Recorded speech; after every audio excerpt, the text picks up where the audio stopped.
Closest you'll ever get to licking my eyeball. Okay, you can open.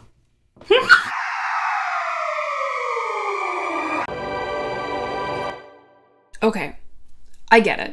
You buy NFTs because you want to support digital artists, but you don't want to support them in like a Patreon way or like a funding the arts programs way. You want to buy art because you can support an artist and make a huge profit off of it, maybe. Plus, there's this cool, hip-hot, new techie system that's making all of that happen. To me, though, there is just a lot about and around NFTs that just sucks. But I'm getting ahead of myself here. Unlike me, you hopefully have not spent the last 2 weeks endlessly scrolling through crypto discourse, causing irreversible damage to your eyeballs from staring at a screen for way too long. So here's some basics so that we're on the same page. NFTs and crypto are held within blockchains, which are records that are usually created by and held in a bunch of different computers. So a blockchain is like a bank ledger, but instead of one authority editing and checking it, it's like a bunch of different people on a Google Doc. Cryptocurrencies like Bitcoin, Ethereum, Dogecoin, and so on are currencies on different blockchains. Different crypto coins are equivalent. Two different coins would have the same value, like dollars. NFTs or non-fungible tokens also exist on blockchains. But unlike crypto coins, different NFTs are not equivalent, like trading cards. NFTs are usually attached to something, like an image or a stolen tweet. Some of them give you access to things, like access to watching a show about cats smoking weed. But the weird thing is that they aren't that drawing or tweet or show. They're just the blockchain ledger attached to it. In fact, they're usually the blockchain ledger attached to the URL of it, so that's like the NFT pointing to a URL which points to the art. A little confusing, but that's how they work. There's a precedent for this in the art world. In John Berger's 1972 BBC TV series Ways of Seeing, which you can watch currently in full on YouTube, he describes how this painting has a densely written 14 pages that detail who commissioned it, legal squabbles, who owned it, its likely date, the families of its owners, and so on. This is all to prove that this painting is the genuine one, and that this almost identical painting is a replica. Meanwhile, other art historians try to prove that this painting is the genuine one and this one is the replica. One way of thinking about NFTs might be just adding your name to one of these books. Except you're just adding your name. Sometimes artists do tack on other perks, like you can make this image your profile picture, but that's not really required of an NFT. The raw concept of an NFT means that there is nothing beyond the clout. With ownership of an actual painting, you kind of have some control over what happens to it. You could hang it in your bathroom, you could eat it, you could take it to the woods and burn it. If you invested in the Dutch tulip craze, then when the bubble burst, at least you had a tulip bulb you could plant. You know, money can be exchanged for goods and services, but when you buy an NFT, you're not buying any goods and services. You seemingly have nothing. However, as much as I say that you could hang the Mona Lisa in your bathroom if you owned it, most Mona Lisa owners probably wouldn't. A lot of art buyers don't really have the art either in the way that I'm talking about. Much of the art market exists just to make money, to launder money, and to avoid taxes, and honestly, the NFT market is probably similar. No libel though. I don't think NFTs are a challenge to or really a change from existing art markets. In fact, they're so similar that some criticisms of art markets made back in 1935 and 1972 apply to NFTs. Looking good. Back to John Berger. The first episode of his TV series was based on Walter Benjamin's 1935 essay, The Work of Art in the Age of Mechanical Reproduction. Benjamin and Berger point out that paintings used to only be viewable in one place, like a museum or a church or a rich person's bathroom, which led to the belief that art belonged to the rich. But with the advent of photography, prints, movies, and TV, which are all forms of mechanical reproduction, paintings could be viewed in lots of different places. In fact, potentially anywhere. Benjamin points out that these reproductions destroy the aura of the original painting. When a work of art is reproduced, it becomes just an image that you can look at and think about what it looks like and represents, the politics and social meaning of it. A lot of people misread the essay as mourning this loss of aura, but Benjamin is celebrating its loss. Art becomes more when more people can see it and more people can engage with it. John Berger explains this perspective a little more clearly. He explains in his TV series that when art is easily reproducible, people can reframe the images of it to understand and convey their experiences and ideas, whether that's smaller personal moments or larger political movements, or a combo of the two. It doesn't belong to the rich anymore. It can be so much more than just rich people's room decor. As Berger points out in the book version of the TV show, it's even on the cover, seeing comes before words. The child looks and recognizes before it can speak, and before it can understand money.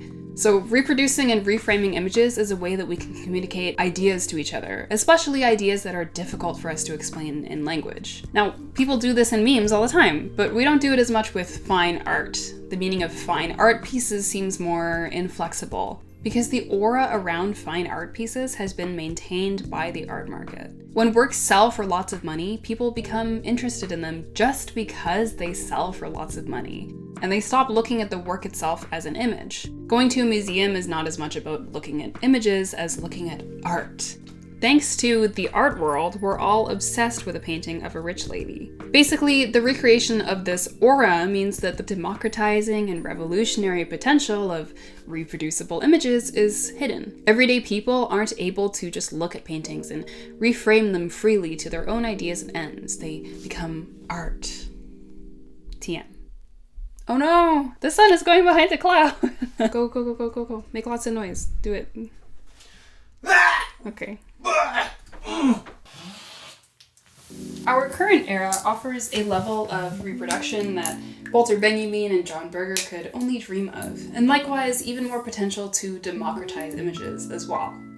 Not only can you right-click and download and copy-paste images and videos and sounds, the very way that media exists online relies on reproduction on different screens. You're watching this video on your own screen, and that's how it's meant to be consumed. There is no original.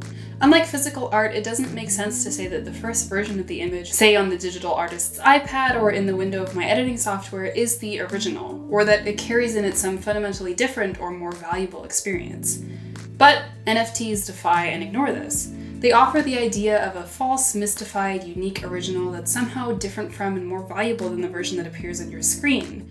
Of course, it isn't actually creating a unique original, it's just creating the illusion of one, which is even more wild. If the recreation of aura in the original art world supports the ruling class, does the recreation of aura support the ruling class here as well? I would argue yes, but instead of inherited wealth aristocrats ruling class, this time it's justifying our new Silicon Valley tech bro ruling class. The monarchs that shape our digital spaces. NFTs seeming to have unique originals that accumulate wealth for special techie artists and special techie investors make their wealth accumulation seem justified because it's cultured.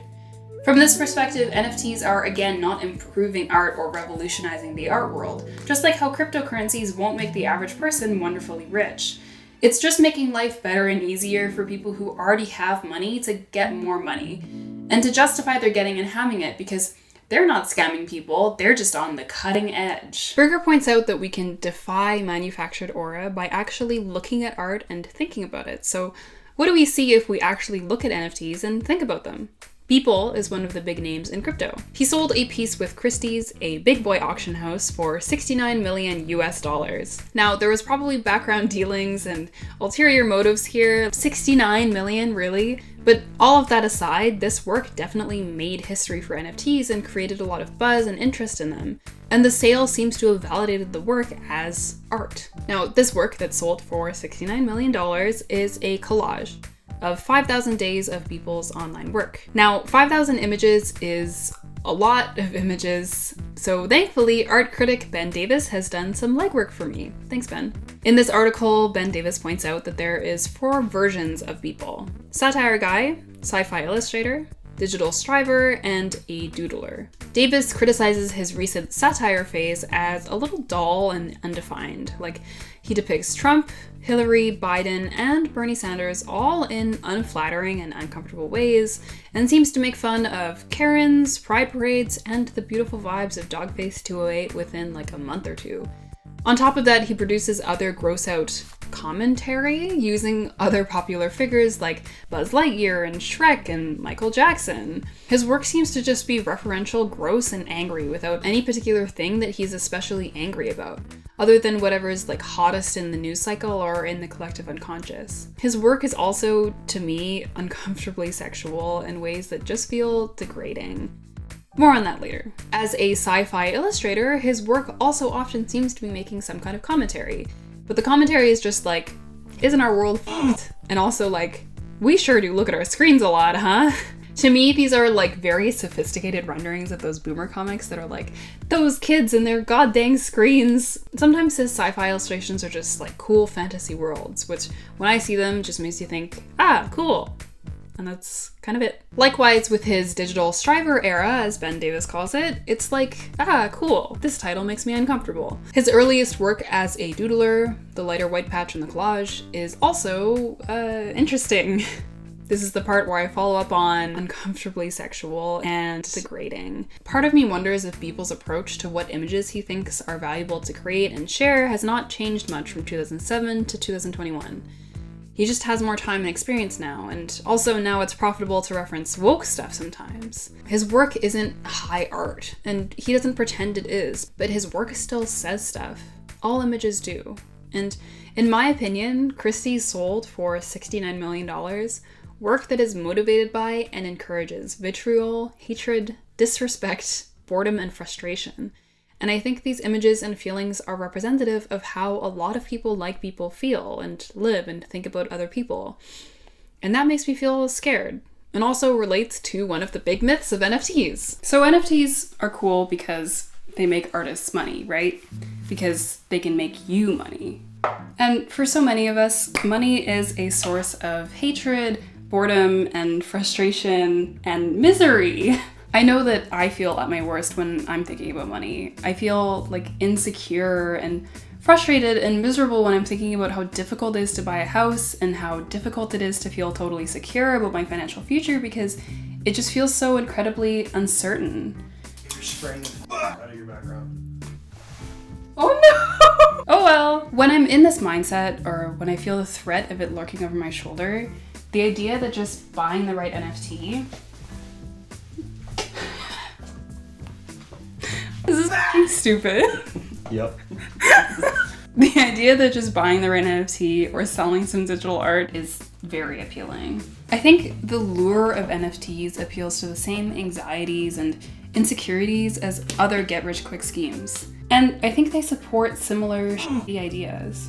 Get-rich-quick schemes and the narratives around NFTs sell the idea that my inability to make millions is because I'm not working hard enough. And likewise, anyone else who's struggling is just not working hard enough. These are some of the underlying beliefs around NFTs, crypto, and Silicon Valley.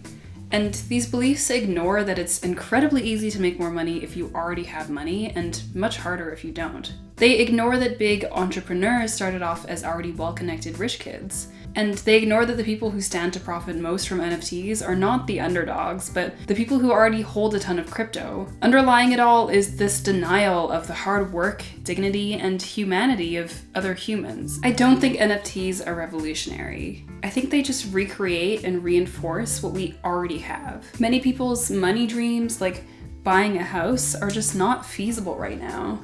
And this pushes people to believe in the value of NFTs and wild speculation. But even if this does help some people make it and live comfortable lives, it will only ever help a few people and leave everyone else struggling. In my opinion, the solutions to our financial troubles require structural change. We can't expect everyone to bootstrap their way into decent lives. But those are big blue sky ideas, and I want to leave you with something that you can actually do concretely today. First of all, don't stake your own personal value, hope for your life, and for your future on big financial success. You as a person are fundamentally valuable, and you deserve shelter and food and comfort and rest and fulfillment, even if you don't make millions on NFTs. While you're at it, try to believe in and see other people's fundamental value as well. And NFTs point to art, right? So take in the art that they point to. Think about the art that you like and what it's saying and why you like it. And think about the art that you don't like and what that's saying and why other people might like it and how you feel about that. Basically, NFTs. And enjoy art. Enjoy it in the sense of enjoy the meaning and understandings and beauty of it. But also get simple joy from it because you deserve nice things. For example, you might relish the joys of making yourself into a meme.